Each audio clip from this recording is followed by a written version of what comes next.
Good afternoon to all of you. I express my gratitude to the organizers of LISCON 2021 for entire team for giving us an opportunity to us to present our survey paper. Myself, Dr. M. Bachelapur, librarian, BID College of Engineering and Technology, Bijapur, and Dr. Jayaprakash G. Ugar, Jnana Prasarak Mandal College of Research, Goa. So our topic is use of open education resources in higher education in India. First, we should understand the concept OER. Open education resources are freely accessible, openly licensed text, media, and other digital assets that are all useful for teaching, learning, and assessing as well as for research purposes. This paper attempts to know the awareness of librarians in different professions and academic librarians in different states of India. The term open education resources first came into use as at a conference hosted by UNESCO in 2002, defined as the open provision of education resources enabled by the information and communication technologies for the consultation, use and adoption by a community of users for non-commercial purpose. As quoted by Johnston 2005, the definition of OER now most often used as open education resources are digitized material offered freely and openly for researchers, educators, and self-learners to use and reuse for teaching, learning, and research. Open education resources are any type of educational materials that are in public domain or introduced with an open license. The nature of these open materials means that anyone can legally and freely copy, use, adopt, and reshare them. OERs range from textbook to curricula, syllabi, lecture notes, assignments, tests, projects, audio, video, and animations. So, may keeping the following broad objectives of the researchers as far as collected the data from the respondents. To determine the awareness of librarians about the open education resources, to determine the purpose and reason for using open education resources, and third one is to find out the satisfaction level of users in using open education resource. And we have followed some structured methods, structured questionnaire method.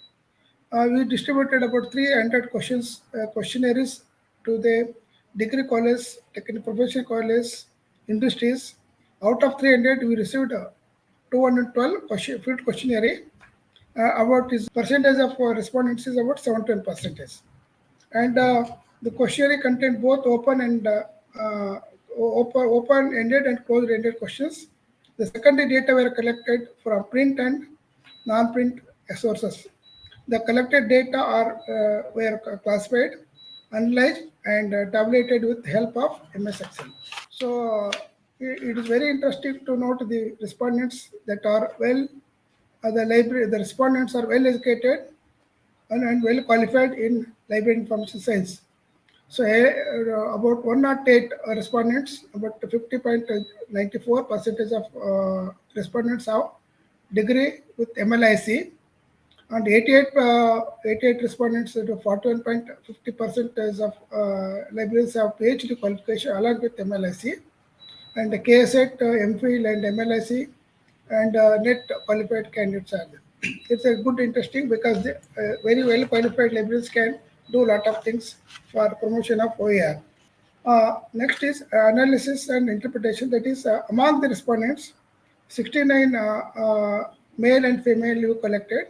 Among the male respondents are dominant, but 148 males are responded, 69.81, and female are 64, that is 30.81. As I told, respondents are from degree colleges, engineering colleges, industries, medical, polytechnic, uh, more respondents from engineering, and we found more respondents from engineering and degree colleges. Again, state-wise we collected, and our Karnataka is the most top respondents. It's 140 members are responded, 66.81. Next comes to Goa, that is our 24 librarians. 11.32, and Andhra Pradesh, Kerala, Maharashtra, Odisha, Sikkim, Tamil Nadu, and Uttar Pradesh. Next, we asked about the experience of the respondents. Actually, that open access is gaining moment from 2 decades. Researcher asked the experience, but 52.83 respondents have the experience have ranged from 10 years to 15 years, and 73 librarians about 5 to 10 years. Less than 5 years is 24, and more than 15 years is 4. And next comes to frequency of use of education resources. Most of them are highest percentage is daily. They are using through Google or direct portals from various sources. About 54.17 respondents they are using daily, and weekly basis 83. Rest of them fortnightly or monthly. And reason for why they are using, because of best feature of OAS, availability of full text materials on the web, that is that there in respect to portals, and easily availability, that is one of the major interest for taking advantage of OAS, and quality and reliability information, that is also one of the reason why they are using OERs. About 140 members they expected. All these regions expressed, and they are using regularly. And respondents asked about method of OERs. So how they are storing their information. Most of them are downloaded in their respective PCs, a computer, and some of them are stored information in the pen drive, or both they are using. And we asked about the purpose of OERs. It is also important why they are using. So the respondents are very clearly told that updating their subject knowledge, that is one of the reason purpose. And some of the libraries they are using for teaching learning purpose, and research work and writing articles, and other academic activities. It's about 152 members. They expressed their opinion about the purpose. And next is there are a number of OERs. Namely, I'm working in engineering college. We are frequently using NDLI, National Repository, NDLI. It's about 204 respondents agreed. It's a multiple options actually. And Consortium for Education Research, CEC is there, Coursera is there, Creative Commons Search is there, Duo AG, Duo AB, e-Jnanakosha, e-Pathshala, ERIC Database, Khan Academy, COIR, that is Karnataka Open Education Resources, MOOCs is there, and NOES, that is National Institute of Open Schooling is there, and next to Open Textbook Library they are using, and Sakshat, and Shodh Ganga, Shodh Gangotri, Swayam Platform, and TED Talks. There are so many open portals are there. They are frequently they are using for their benefit of users. How we asked about how training for the end users.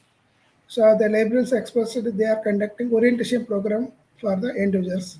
144 members have expressed that they are going to regularly they are conducting orientation and training program for the end users to familiarize the OERs for the end users. Next, next we asked about the preference of electronic resources. We usually most preferred they are using for e-journals, but 49.65 respondents agreed for e-journals. Next is e-books, that is also one of the major preference, and e-databases, 40 members, and electron thesis and ETD about 8, e-repositories 8. Next we asked services, how they are providing services to the end users. Some of the librarians they told that they are giving training, they are linking, they are going to link the OERs links to their library website, and table of contents they are serving, and compilation of do AR. So article alert service they are providing for the end users, teachers, students. We are making a group, and they are using social media to familiarize the databases. Next, we asked about the satisfaction level. So most of the libraries, about 132 libraries, expressed they are very satisfied with the open education resources available in the net, that OERs, and 12 members they are not giving any response. That is a no. They marked. The respondents have MLSC degree in library science, about 51%, and followed by 41% had qualified PhD degree, KSET, NET, MPhil, qualified professionals working in the libraries. The present libraries are the potential to accept OER to their users. The highest number of respondents are male respondents, which accounts of 70%. Among the 212 respondents, 43 respondents are from engineering college, followed by 38% of degree college. 20% of them are state and central universities of different states. The majority of respondents are from professional college and have good infrastructure to implement OER. Next, 53% of respondents have 15 years of experience in using electronic resource, followed by 5 to 10 years of 34, and 11% of respondents have less than 5 years of experience. So among the top open education portals, National Digital Library of India (NDLI) with 96% is followed by Director of Open Access Journals with 94%, and Director of Open Access Books and TED with 90% each. Karnataka Open Education Resource is the lowest known among the 9% of the library professionals. From the above, the librarians are aware of the availability of OER in different portals. So we conclude in the conclusion part. Open education resources are emerging area and have more opportunities for the librarians to provide quality resources available freely to their users. Higher education institutes need to focus on OERs available in their domain and train the users to use it in their studies. Compared to Western countries, India has to provide open education resources in different subjects for the end users. More awareness is required for open education resources to the users as well as faculty members in their respective domain. Universities and higher education institutes need to conduct training for the librarians and faculty members on how to make use of OERs. This is about my presentation. Thank you.